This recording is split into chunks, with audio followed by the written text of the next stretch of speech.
और दोस्तों, आज पढ़ेंगे परिवार और परिवार रेट लेवल फर्स्ट के लिए जो फर्स्ट टॉपिक है, जो एक महत्वपूर्ण टॉपिक है। सामाजिक संरचना में परिवार की केंद्रीय स्थिति और परिवार समाज की आधारभूत इकाई है। ये सबको पता है, आधारभूत इकाई एक बेसिक जो होता है, जो हमारा घर परिवार होता है।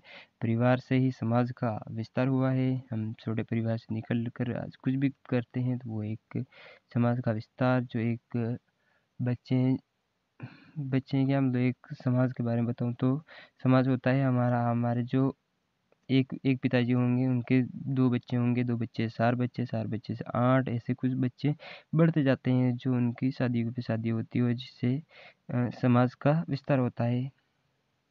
ये मैकाइवर और पेज परिवार का एक समूह जो सुनिश्चित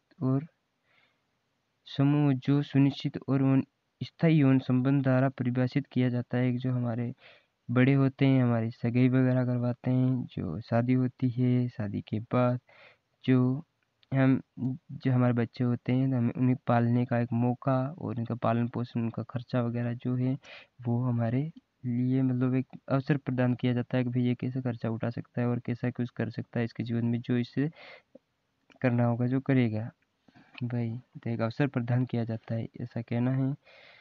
इसमें समपार्श्विक अथवा सहायक संबंधी भी हो सकते हैं, लेकिन इसकी निर्माण पति पत्नी के साथ रहने और बच्चे के साथ मिलकर एक विशिष्ट इकाई बनने से होता है। अब चलते हैं परिवार की प्रमुख विशेषताएं। विश्व के सभी समाजों में पारिवारिक संगठन की कुछ समान विशेषता पाई जाती है, जो मैकाइवर और पेज ने 8 प्रमुख ऐसी विशेषताओं का वर्णन किया है।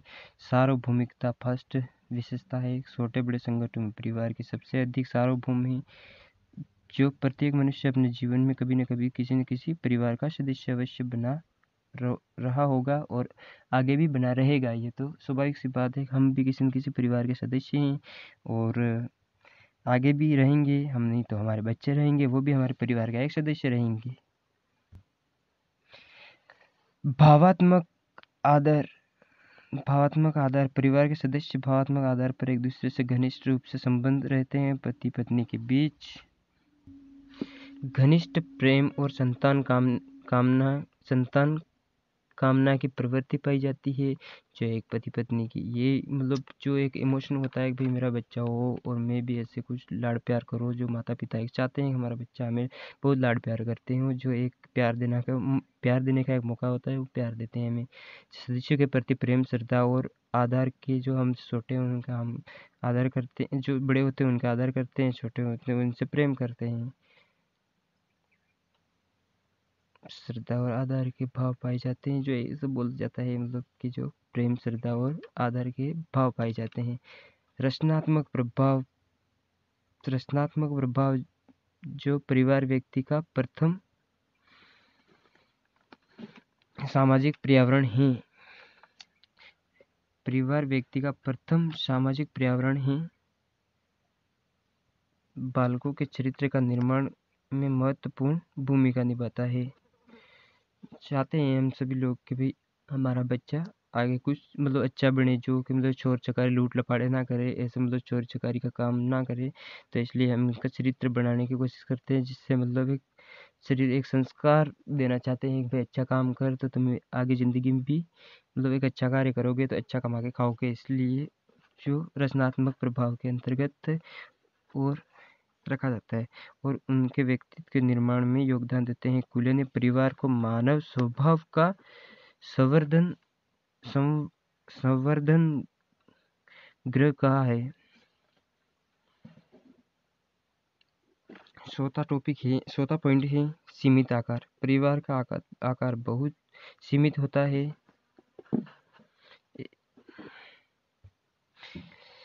परिवार का आकार बहुत सीमित होता है। इसमें पति पत्नी के अतिरिक्त वास्तविक या काल्पनिक रक्त संबंधी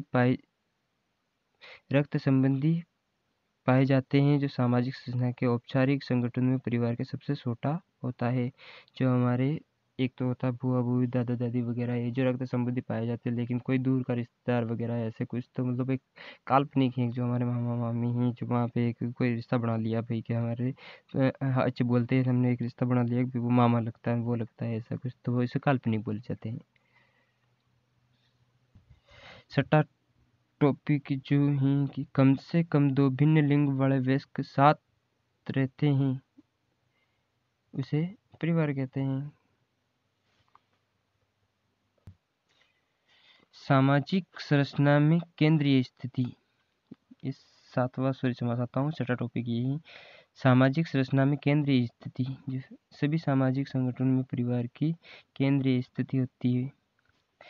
सामाजिक जीवन में अत्यंत महत्वपूर्ण इकाई है केंद्रीय स्थिति।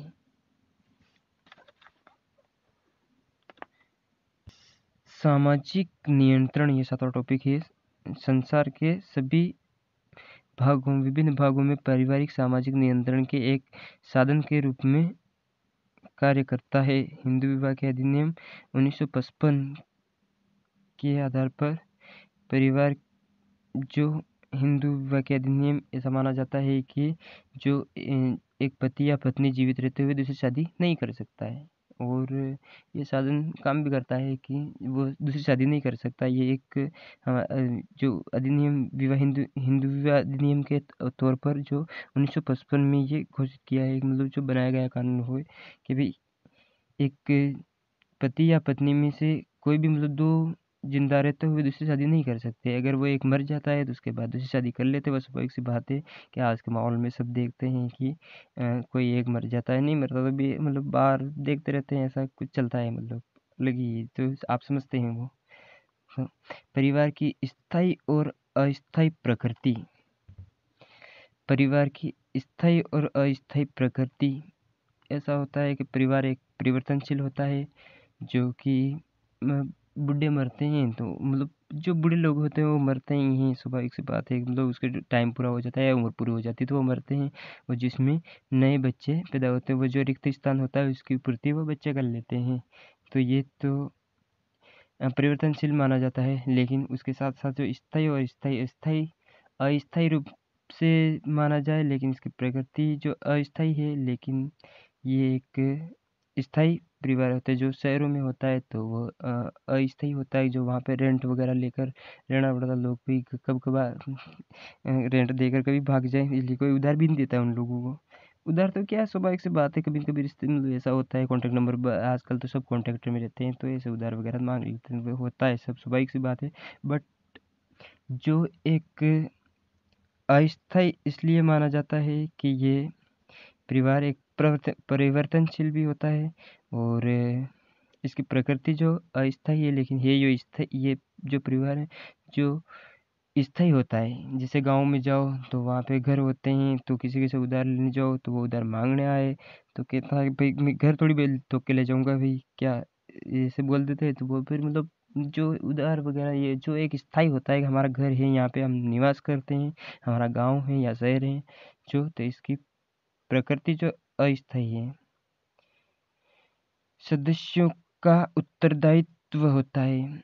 अब ये 9वां टॉपिक है, जिससे एक सदस्य का उत्तरदायित्व होता है। स्वाभाविक सी बात है, एक सदस्य का उत्तरदायित्व होता है कि छोटे बच्चों का पालन पोषण करें, उनके प्रति प्रेम और उनका चरित्र का निर्माण करें, उनको एक संस्कार दें।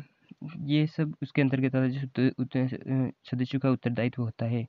और छोटे भी जो बच्चे होते हैं वो भी अपने बड़ों का आदर करें और सम्मान करें।